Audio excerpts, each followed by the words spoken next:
கூப்பிட்டு கொண்டாடுவோருக்கு குறைகள் யாவும் போகுமே, அவர் குடும்பம் தழை போகுமே.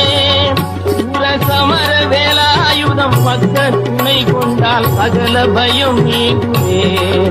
ஐயன் முருகனை கூப்பிட்டு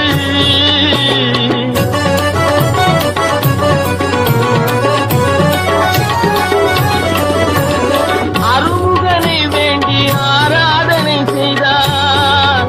முருகா முருகா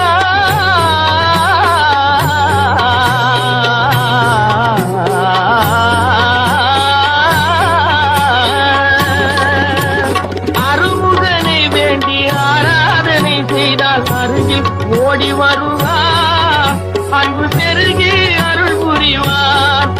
அந்த கருணை உருவான குருபரன் என்று